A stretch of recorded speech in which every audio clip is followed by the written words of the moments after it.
عليه ونعوذ بالله من شرور أنفسنا ومن سيئات أعمالنا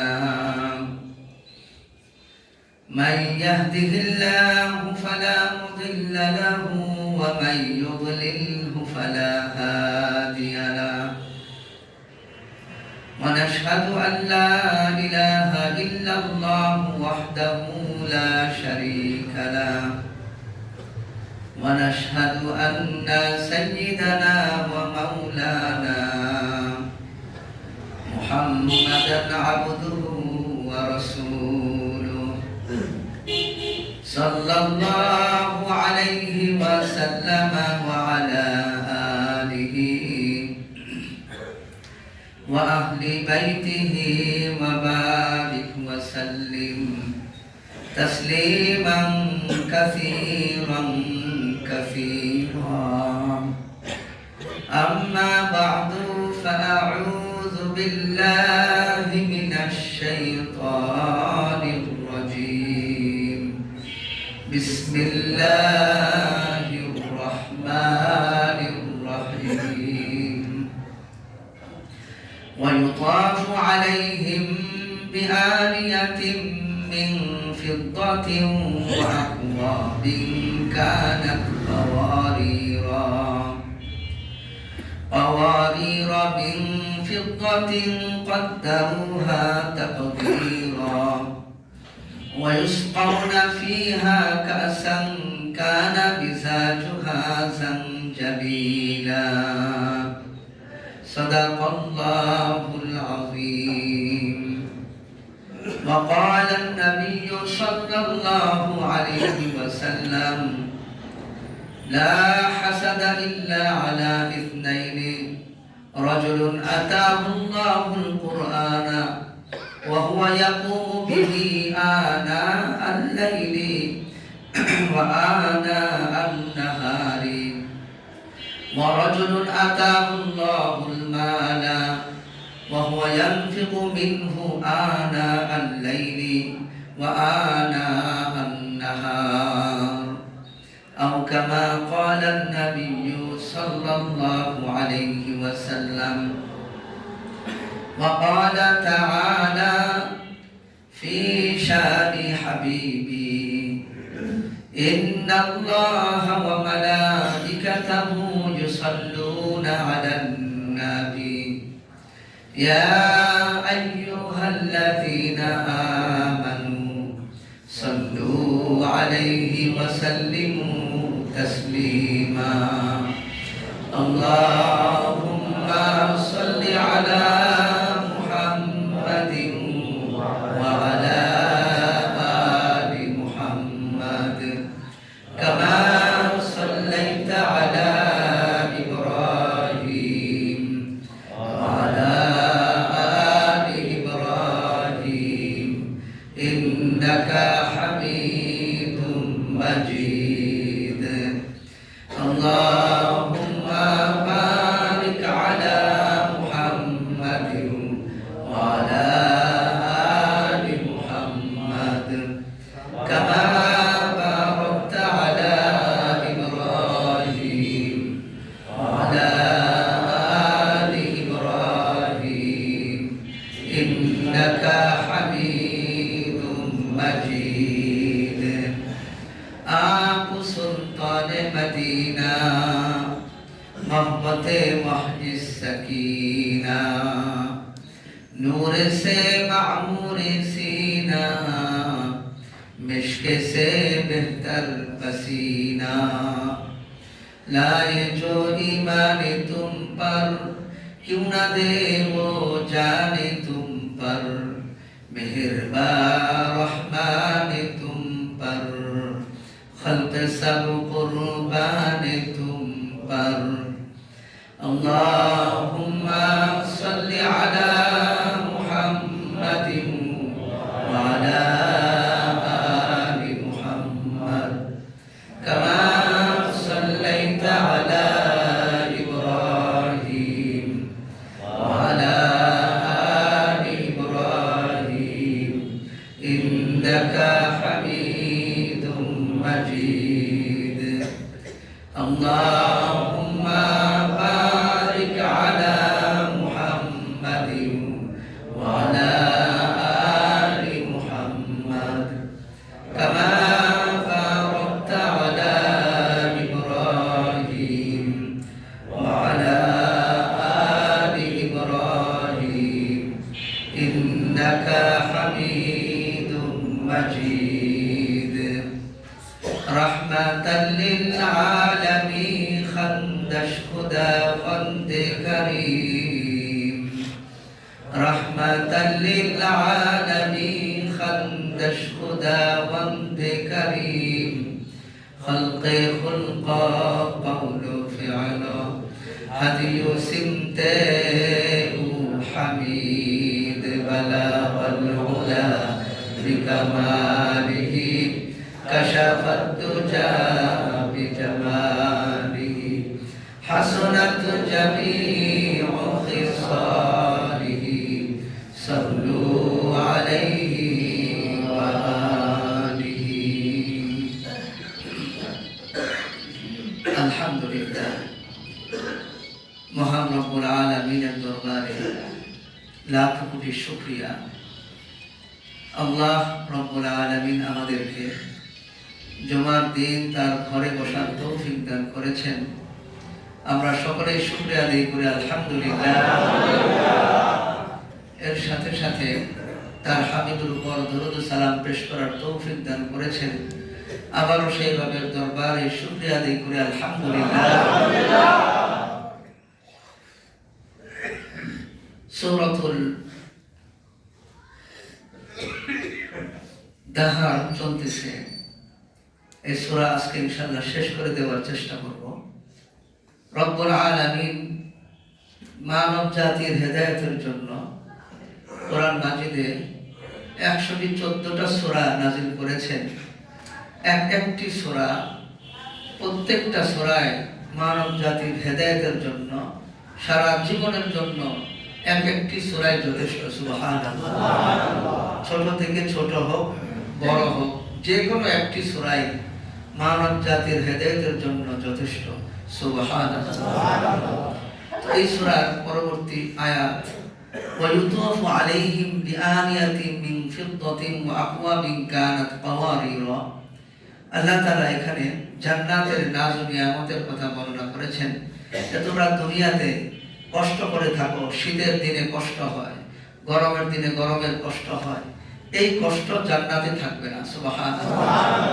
জান্নাতে শৈত্য প্রবাহ থাকবে না, জান্নাতে রোদ্রে মানুষ কষ্ট পাবে না।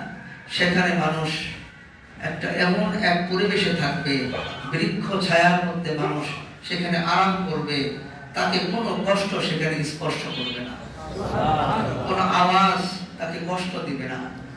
জান্নাতে কোনো আওয়াজ থাকবে না, যে আওয়াজ মানুষকে যেরকম কষ্ট দেয়। কিন্তু আওয়াজ না থাকলে, যদি অন্য কোনো একদম নীরব থাকে, তখন আবার ভয় লাগে, ঠিক না? এর জন্য জান্নাতে আল্লাহ প্রত্যেকটা গাছের মধ্যে একটা ব্যবস্থা করবেন। গাছের পাতার মধ্যে থেকে এক ধরনের বাজনা, মিউজিক বের হবে। সুবহানাল্লাহ।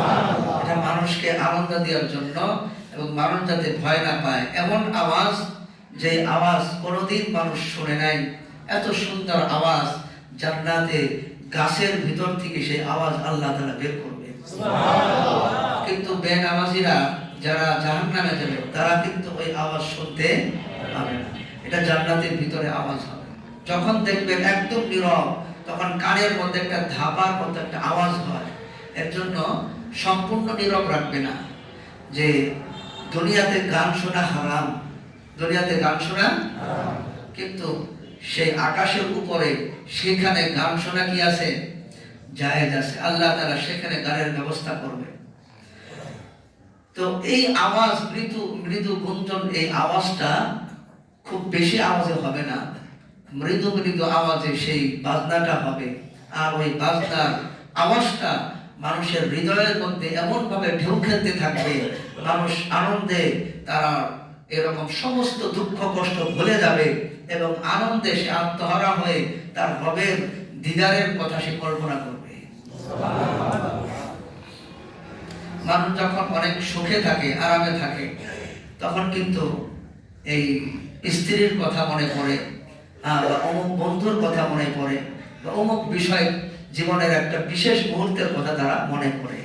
তো এটা আনন্দের কারণে। তো এর জন্য আল্লাহ তাআলা সেখানে গাছের মাধ্যমে এই ব্যবস্থা করবে, এবং সেখানে পানপাত্র, এমন পানপাত্র পানীয় রাখবে যে পানীয়টা ঝাঞ্জাবিল মিশ্রিত থাকবে। সুবহানাল্লাহ। ঝাঞ্জাবিল কি? আইনান, এমন এক ঝর্ণা, ইয়াশরাবু ফিহা, সেখান থেকে আইনান ফিহা তুসাম্মা সালসাবিলা, সেই ঝর্ণার নামটা সালসাবিল হিসাবে সারা জান্নাতবাসী চিনবে, এক নামে। সুবহানাল্লাহ। যেমন বর্তমানে বিশ্বে জমজম কূপ, সারা পৃথিবীর মানুষ জমজম কূপ চিনে। জমজম কূপ ওখানে যায় মনে করে যে জমজম কূপ মনে হয় দেখা যায়, আসলে জমজম কূপ কিন্তু এটা মাটির নিচে, ঠিক না? ওখান থেকে মোটর লাগায় রাখছে, তবে ওটা উপরে ঢালাই আছে, কূপটা এখনো আছে, উপরে ঢালাই করে দিয়েছে, কারণ মানুষ বেশি, এখন ওটা তওয়াফের সময়টা মাঝখানে বাধা হবে। তো এই বিশ্বময় পরিচিতি জমজম কূপের পানি, পৃথিবীর যে কোনো জায়গার পানি এরকম বোতলের মধ্যে রাখলে সেই পানিটা নষ্ট হয়। এমনকি এই আমাদের আশপাশের এলাকার এমন পানি আছে যে 2 ঘন্টা পরেই পানিটা লাল হয়ে যায় আয়রনের কারণে।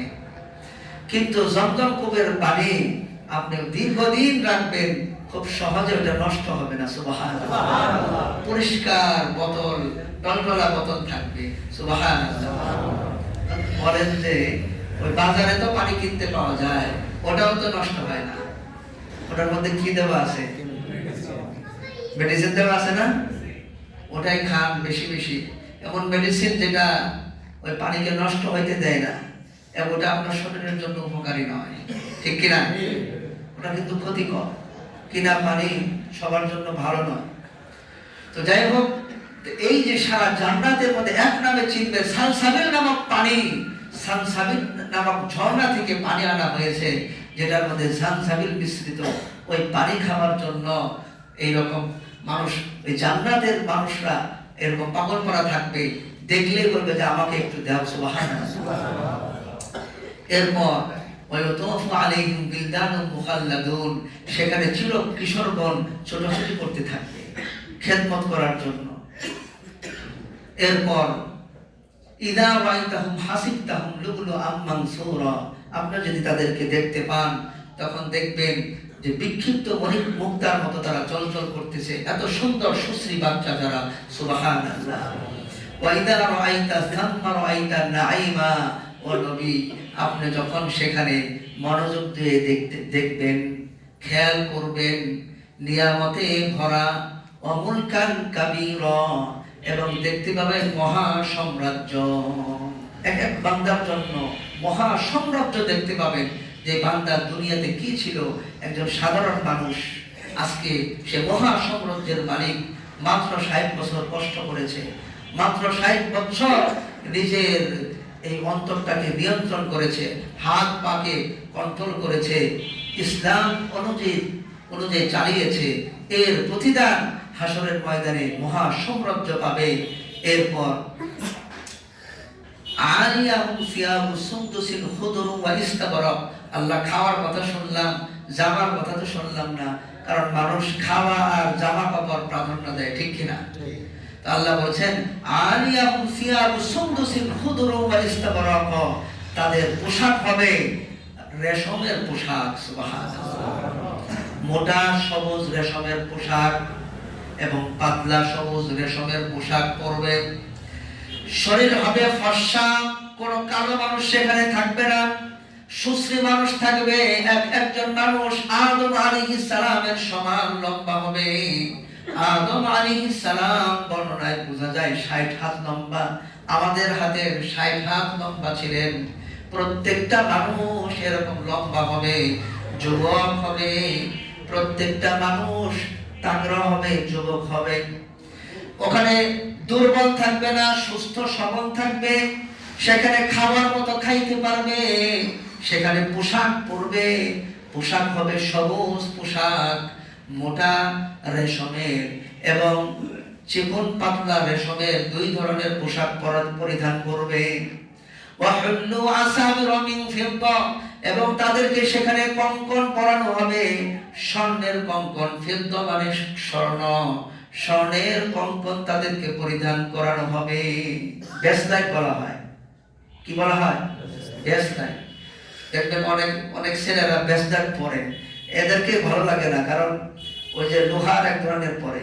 জান্নাতে স্বর্ণের ব্যাসলাইট পরানো হবে হাতের মধ্যে, পুরুষের হাতের মধ্যে প্রত্যেকের স্বর্ণের ব্যাসলাইট পরানো হবে। সুবহানাল্লাহ। আসাবিরা মিন ফিদ্দা, আসাবিরা মিন ফিদ্দা, সেটা স্বর্ণের ব্যাসলাইট পরানো হবে প্রত্যেকটা জান্নাতীকে। এর জন্য ওই দুনিয়াতে আল্লাহ বৈধ করেন। এখন ঘড়ি, ঘড়ি কিন্তু সৌন্দর্যের জন্য পরা হয় না, ঘড়ি পরা হয় সময় দেখার জন্য, ঠিক কিনা?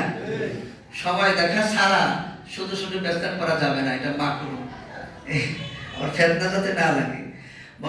সময় একটা প্রয়োজনীয় জিনিস, ঠিক কিনা বলেন? আর ব্যাসলাইট কোনো প্রয়োজনীয় জিনিস, এর জন্য ওটা মাকরুহ হবে। বাকি জান্নাতের মধ্যে আল্লাহ সৌন্দর্যের সবটুকু ঢেলে দিবেন। সুবহানাল্লাহ।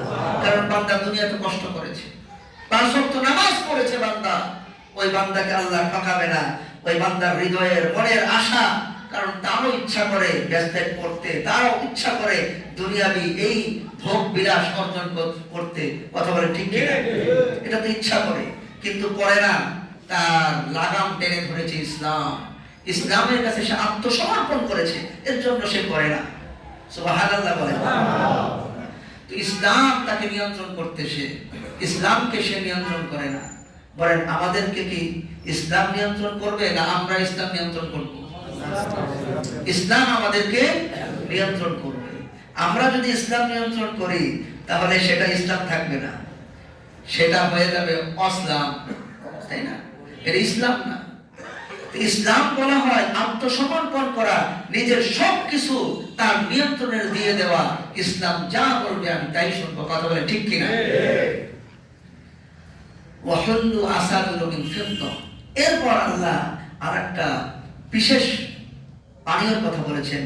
ওয়াসাকাহুম রাব্বুহুম শারাবান তাহুরা, তাদের রব তাদেরকে শারাবান তাহুরা পান করাবে।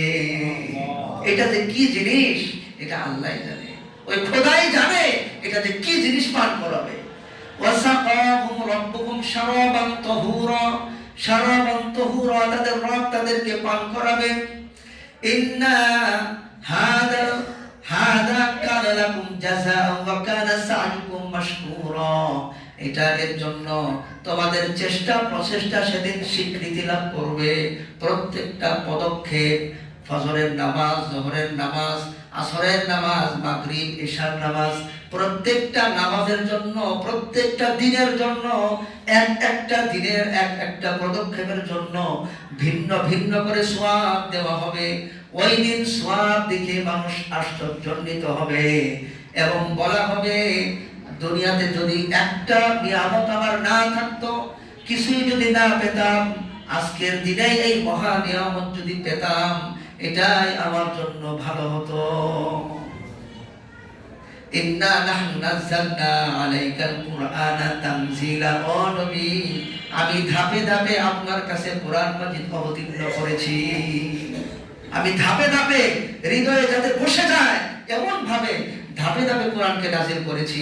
অন্যান্য কিতাবের মতো মুহূর্তেই নাজিল করি নাই। সুবহানাল্লাহ। ফাসবির হুকমি রাব্বিকা, আপনি আপনার রবের হুকুমের উপর দৃঢ় থাকেন, চালিয়ে যেতে থাকেন। ফাসবির, ধৈর্য ধারণ করে, সবর করে দৃঢ় থাকেন। ওয়ালা তুতিআ মিনহুম আসিমান আও কাফুরা, এবং তাদের মধ্যে যারা পাপিষ্ঠ এবং অবাধ্য ওই সমস্ত লোকদের কথা আপনি শুনবেন না। ওই যে চলে যাদের সাথে, তারা যা বলে ওদিকে যায়, ওরা যা খায় সে তাই খায়, ওরা যা পড়ে সে তাই পরিধান করতে চেষ্টা করে। আল্লাহ বলছেন নবী তাদের কথা শুনবেন না, ওরা পাপিষ্ঠ, ওরা পাপাচারী, ওরা অকৃতজ্ঞ, ওদের কথা আপনি শুনলেন না। ওয়াজকুর ইসমা রাব্বিকা বুকরাতাও ওয়া আসীলা, সকাল সন্ধ্যা রবের জিকির করেন, রবের নামের জিকির করেন, অর্থাৎ ফজর এবং মাগরিবের নামাজ, ফজর এবং মাগরিবের নামাজটা ঠিক মতো করেন, গুরুত্বপূর্ণ নামাজ। ওয়া মিনাল লাইলি ফাসজুদ লাহু, এবং রাতে তার জন্য সিজদায় থাকেন, রাতের কিছু অংশ সিজদায় থাকেন। ওয়াসাব্বিহু লাইলান তাবিলা, এবং রাতের একটা লম্বা সময় তার পবিত্রতা মহিমা ঘোষণা করুন।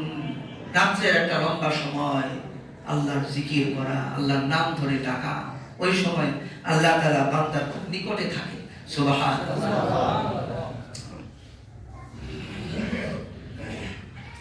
ইন্না হাউলাই ইউহিব্বুনাল আজিলা, আপনি কাদেরকে ওয়াজ করতেছেন, কাদেরকে বলতেছেন? ইন্না হাউলাই, নিশ্চয় এরা, ইউহিব্বুনাল আজিলা, নগদকে বিশ্বাস করে, দুনিয়াকে বিশ্বাস করে। যতই বলেন এগুলা ভালো লাগে না, এগুলা পরে বাকি, এরা কি বিশ্বাস করে? নগদ বিশ্বাস করে। ইন্না হাউলাই, এরা নগদ বিশ্বাস করে না, এরা নগদ বিশ্বাস করে, এরা আখিরাত বিশ্বাস করে না। ওয়ায়াদারুনা ওয়ারাহুম ইয়ামান সাকিলা, এবং তারা এমন এক দিবসকে পিছনে ফেলে রাখে যে দিবসটা অত্যন্ত কঠিন, খুব কঠিন একটা দিনকে পিছনে ফেলে রাখে, আর নগদ তারা পাইতে চায়, নগদকে তারা বিশ্বাস করে। আপনি কাদেরকে ওয়াজ করতেছেন? এরা তো নগদ বিশ্বাস করে, দুনিয়াকে বিশ্বাস করে, আখিরাতের কঠিন দিনকে তারা পিছনে ফেলে রাখে। নাহনু খালাকনাহুম, আমি তাদেরকে সৃষ্টি করেছি, তারা নিজেরা নিজেরা তৈরি হয় নাই, আমি তাদেরকে সৃষ্টি করেছি। ওয়া শাদাদনা আসরাহুম, এবং আমি তাদের দেহর জোড়াগুলা দৃঢ় করেছি। সুবহানাল্লাহ। আমি সৃষ্টি করেছি, দৃঢ় করেছি। মানুষ দুই পায়ে হাঁটে, গরু চার পায়ে হাঁটে। চার পায়ে একটা তক্তা দাঁড় করানো সহজ, আর দুই পায়ে একটা তক্তা দাঁড় করানো কঠিন, ঠিক না? মানুষ দুই পায়ে হাঁটে, ব্যালেন্স কে রাখে? কথা বলেন না কেন? দুই পায়ে হাঁটে না, এর একটা ব্যালেন্স আছে, দুই পায়ে হাঁটা, এই ব্যালেন্সটা কে রাখতেছে? ব্যালেন্স আনতে হয় শরীরে, হাঁটার ব্যালেন্স। এই চার পায়ে না, দুই পায়ে। এজন্য আল্লাহ বলেছেন ওয়াশাদাদনা আসরাহুম, তাদের জোড়াগুলো আমি দৃঢ় করেছি। মানুষের প্রত্যেকটা জোড়ায় জোড়ায় শক্তি উৎপাদন হয়, ওই শক্তি দ্বারা মানুষ হাঁটে, এটা আমি করেছি, মানুষ নিজে নিজে হয় নাই। আল্লাহু আকবার। ওয়া ইযা শিনা বাদদালনা আমসালাহুম তাবদীলা, আর আমি যখন চাবো তখন তাদেরকে পরিবর্তন করে তাদের ওই জায়গায় অন্য মানুষ আমি নিয়ে আসবো। আল্লাহ পরিবর্তন করে আপনার চেয়ারে আরেকজনকে বসাবে, আল্লাহ পরিবর্তন করে আপনার ঘরে, আপনার বিছানায় আরেক ব্যক্তিকে পরিবর্তন করে শোয়াবে।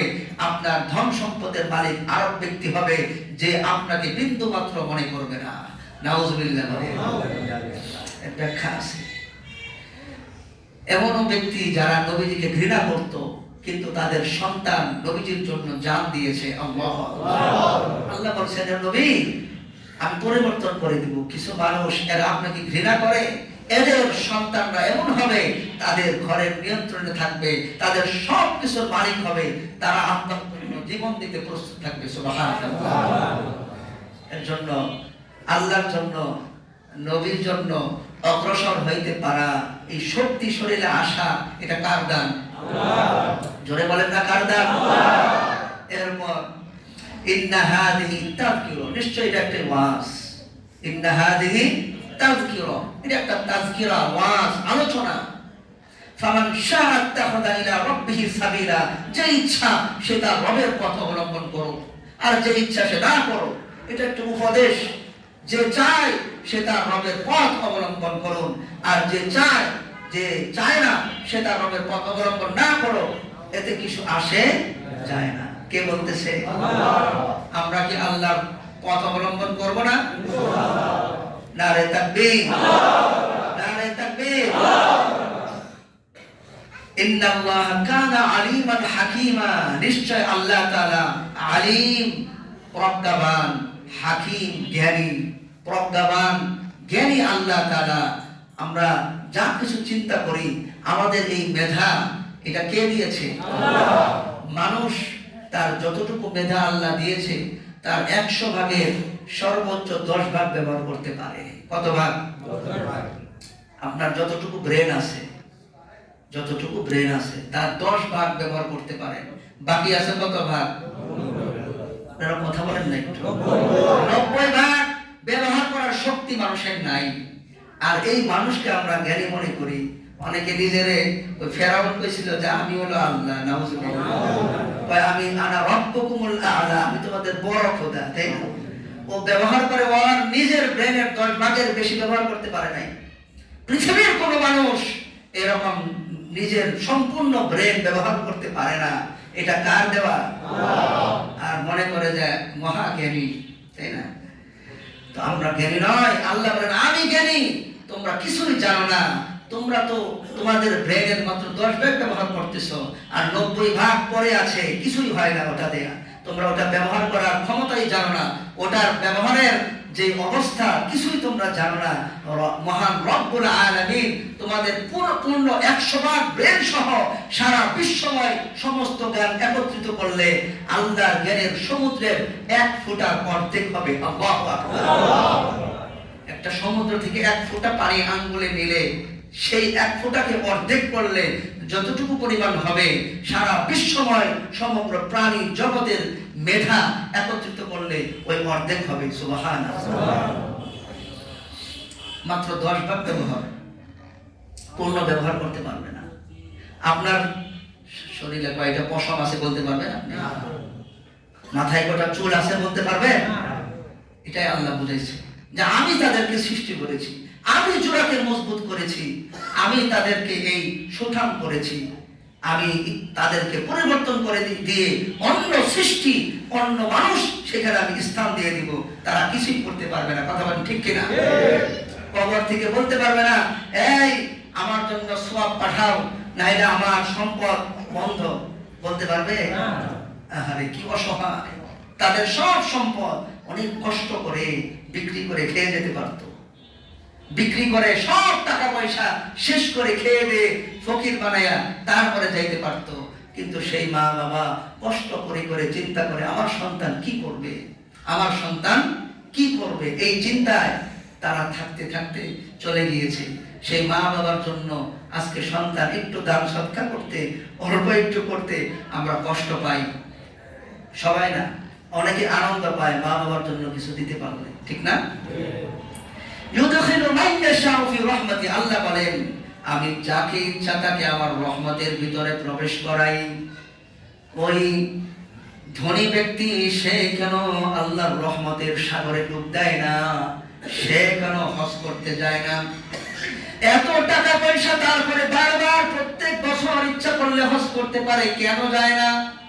আল্লাহ বলেন ইউদখিলু মান ইয়াশাউ ফি রাহমাতি, যাকে ইচ্ছা তাকে আমার রহমতের মধ্যে প্রবেশ করাই। ধনী হইলেই তাকে রহমত দেই না, আবার আলেমের ঘরে হইলেই আমি রহমত দেই না। এমনও হতে পারে আলেমের সন্তান জালেম, হয় না?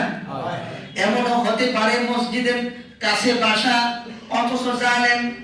এমনও হতে পারে আলেমদের সাথে উঠা বসা, মসজিদের প্রথম কাতারে থাকে কিন্তু জালেম, ঠিক না? আল্লাহ বলেন ইউদখিলু মান ইয়াশাউ ফি রাহমাতি, যাকে ইচ্ছা তাকে আমি আমার রহমতে প্রবেশ করাই। কার ক্ষমতা আছে আমাকে বাধা প্রদান করে? তো বাধা দিতে পারবে? এর জন্য আল্লাহ আসলে মানুষের চেহারা দেখে না, আল্লাহ মানুষের সূরতকে দেখে না, আল্লাহ মানুষের হৃদয়কে দেখে। আল্লাহু আকবার। যার হৃদয়টা আল্লাহর জন্য উৎফুল্ল, যার হৃদয়টা আল্লাহর জন্য প্রসারিত, অন্য কিছু বললে চুপ থাকে, আল্লাহর বিষয় বললেই সে উদ্যত হয়ে যায় আর তার আগ্রহ বেড়ে যায়। সেই হৃদয়টা আল্লাহ দেখে যে আমার ওই বান্দার হৃদয় আছে। আল্লাহু আকবার। ইবলিসের হৃদয় ছিল না, ইবলিসের ওই হৃদয়টা কি ছিল না। যদি হৃদয় থাকতো, ভালোবাসা থাকতো, প্রেম মোহাব্বত থাকতো, আমার রব হুকুম করেছে কিসের মাটি কিসের নিচা, আমার রব হুকুম করেছে এখানে কোনো মাটি আমার দেখার সময় নাই। সেজদা দিলে কপালে মাটি ভরবে ওই চিন্তা করে?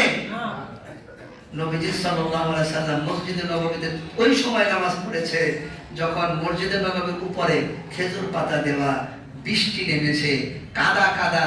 ওই সময় নামাজের মধ্যে প্রত্যেকটা সাহাবী সেজদা দিয়েছেন, সাহাবীদের কপাল থেকে বুক পর্যন্ত কাদা মাটি লেগে ভেসে গিয়েছে, তারপরেও তারা নামাজ থেকে বিরত থাকে নাই। আল্লাহু আকবার। কত আরামে আমরা নামাজ পড়ি। আজকে আমাদের জন্য কারপেট, নিষেধ করা হয় নাই, তাও নামাজে আসো, তাই না? তাও নামাজে আসো, কিন্তু নামাজ থেকে দূরে, যে মনে হয় যেন নামাজ পড়লে আল্লাহর লাভ আর নামাজ না পড়লে আমাদের লাভ। নাউজুবিল্লাহ। কথাটা এরকমই মনে হয়। ল্যাপের তলে শুয়ে থাকলে একটু নিষেধ নয়, সারা রাত্রি শুয়ে থাকেন, ফজরের নামাজের সময় যদি একটু মসজিদে আসি, এর চাইতে বেশি শীত অন্য দেশে আছে তো? বাংলাদেশে কি সবচেয়ে বেশি শীত? ওই ৭৪ বছর পরে সবচেয়ে বেশি শীত হলেও অন্যান্য দেশে দেখেন এই বাংলাদেশের চাইতে আরো বেশি শীত আছে। কথা ঠিক কিনা বলেন? আরো বেশি শীত। তো তারপরেও আমাদের কাছে এটা কষ্ট হয়, আল্লাহ এই কষ্ট বুঝে। এর জন্য আল্লাহ বলেন, সারা রাত শুয়ে থাকো বান্দা, তুমি ফজরে এসে তুমি আমার দরবারে হাজিরা দাও। কারণ যদি তুমি বেনামাজি থাকো, জুমার নামাজ পড়লেই তুমি নামাজি হবে না, 5 ওয়াক্ত নামাজ পড়লেই নামাজি হবা। কথা ঠিক কিনা বলেন? ওই রকম মন তো থাকতে হবে। দেখেন, কেউ যদি জুমার নামাজ ওই ব্যক্তি যে সুস্থ মস্তিষ্ক, মুসলমান, স্বাধীন, কোন গোলামের জন্য জুমার নামাজ ফরজ নয়, মুসাফিরের জন্য জুমার নামাজ ফরজ নয়, এর জন্য সুস্থ মস্তিষ্কওয়ালা বালেগ পুরুষ, নাবালিগের জন্য জুমার নামাজ নয়, বালেগ পুরুষের জন্য, মহিলার জন্য জুমার নামাজ ফরজ নয়। তো এই যে জুমার নামাজের শর্ত আছে, এবং গ্রামের মধ্যে জুমার নামাজ হবে না, কোন একটা গ্রাম থাকলে সেখানে জুমার নামাজ নয়। এখন তো সব জায়গায় পড়া হয়, কিন্তু ফতোয়া হলো শুধুমাত্র শহরের মধ্যে জুমার নামাজ হবে। কোথায়? শহরে। তো গ্রামে হবে না। যেখানে মসজিদে সেখানে জুমার নামাজ হবে না, সেখানে শহরের নামাজ হবে। কিন্তু জুমার নামাজ থাকবে যেখানে জুমা মসজিদ, সেখানে হবে শহরের মধ্যে। তার জন্য জুমার নামাজের জন্য শর্ত রয়েছে। আর এখন আমরা এমন মুসলমান হয়ে গেলাম, সপ্তাহে একদিন জুমার নামাজ পড়লেই মুসলমান, 5 ওয়াক্ত নামাজ পড়ি না। বলেন, এটা কি আমি ভুল বললাম? জুমার নামাজ ছাড়া 5 ওয়াক্ত নামাজ পড়তে হবে না? জুমার নামাজ তো ওয়াজিব, তার জন্য যারা যারা ফরজ হয়েছে তাদের জন্য যাওয়া ওয়াজিব। কোন ব্যক্তি যদি জুমার নামাজ কোনো একটা কাজের কারণে না পায়, সে কিসের নামাজ পড়বে? সবাই বলেন না, কিসের নামাজ? জোহরের নামাজ সে আদায় করবে। মুসাফির, আপনি বের হয়েছে, চিটাগাং যাচ্ছেন, রাস্তায় নামাজের টাইম হয়েছে, আপনি জুমার নামাজ পেলেন না, যাই আপনি কিসের নামাজ পড়বেন? কয় রাকাত? 2 রাকাত। কয় রাকাত? 2 রাকাত পড়বেন। ওই যে মুসাফিরের জন্য 4 রাকাত নামাজ কয় রাকাত হয়? 2 রাকাত। কত সহজ ইসলাম। কোন সুন্নত লাগবে না, শুধু ওযু করে 2 রাকাত নামাজ পড়ে আবার চলে যাবেন গাড়িতে। অনেকে আছে এত বেশি বুজুর্গ, ওইখানে গাড়ি থামায়া সে আবার সুন্নত, নফল, আবার এই সুন্নত ইত্যাদি পড়ে পড়ে এমন লম্বা নামাজ পড়তেছে, ওদিকে গাড়িওয়ালা কয় এই মুন্সি যে নামাজ পড়তে গেছে আর আসে না, আর কোনোদিন গাড়ি থামাইবে না। ঠিক কিনা বলে? এদের কারণে ইসলামের বদনাম হয়। আপনারা এত বেশি বুজুর্গ ওই সময় কি হইতে বলছে? আপনি অন্য সময় করেন, আপনি মুসাফির, আপনার জন্য তো এখন জুমার নামাজই ফরজ না, আর আপনি এখন নফলে দাঁড়াইছেন। এর জন্য গাড়িওয়ালারা জানে, বুঝে যে আরে এই ব্যক্তি যাবে আর মুহূর্তের মধ্যে চলে আসবে, সুতরাং গাড়ি থামাইতে হবে। ঠিক কিনা বলে? এইভাবে যখন সঠিকভাবে ইসলাম মানবে, তখন গাড়িওয়ালারাও নামাজি হবে। তখন আপনিও বলবেন যে আসেন ভাই, আমরা সবাই মিলে নামাজ পড়ি। ঠিক কিনা বলে? ইসলাম কঠিন নয়। আল্লাহ বলেন, আমি যাকে ইচ্ছা তাকে আমার রহমতে প্রবেশ করাবো। কার ক্ষমতা আছে বাধা দিবে? সুবহানাল্লাহ। ওয়াল যালিমিনা আ'আদ্দা লাহুম আযাবান আলীমা। আর জালিমদের জন্য তো আমি প্রস্তুত রেখেছি। এমন না জাহান্নাম, একদম লোক আছে কয় জাহান্নাম এখনো তৈরি হয় নাই। নাউজুবিল্লাহ বলেন। আল্লাহ কয় আমি প্রস্তুত রাখছি, আ'আদ্দা লাহুম, তৈরি করে রেখেছি, আযাবান আলীমা, যন্ত্রণাদায়ক শাস্তির ব্যবস্থা আমি তৈরি করে রেখেছি, নতুন করে তৈরি করা লাগবে না। সুবহানাল্লাহ। আল্লাহ রাব্বুল আলামিন। সূরা শেষ হয়েছে। এই সূরার প্রকৃত শিক্ষা আমাদের আমাদেরকে অবলম্বন করার তৌফিক দান করুন, আমিন। এবং এই রজব মাসে আমরা দোয়া করব, সামনে রমজান আসতেছে, রজব মাসের ফয়জ ও বরকত আল্লাহ আমাদেরকে দান করুন, বলুন আমিন। বেশি বেশি রোজা রাখা, এই মাসের আমল হলো রমজান আসার আগে রমজানের প্রস্তুতি, যে বেশি বেশি রোজা রাখা, রোজা রেখে আমাদেরকে তৈরি হওয়া। এবং সামনে শাবান আসতেছে, শাবানের মধ্যে আমাদের শবে বরাত আছে, এবং এই মাসের মধ্যে 27 তারিখে আমাদের মেরাজের কথা আছে। তো এই বিষয়গুলো আমরা খেয়াল রাখবো। বাকি যদিও ইখতিলাফ আছে, মেরাজ এই মাসে নয়, কেউ বলেছেন রবিউল আউয়াল মাসে, যেই মাসেই হোক না কেন আমরা বিশ্বাস করি, ঠিক না?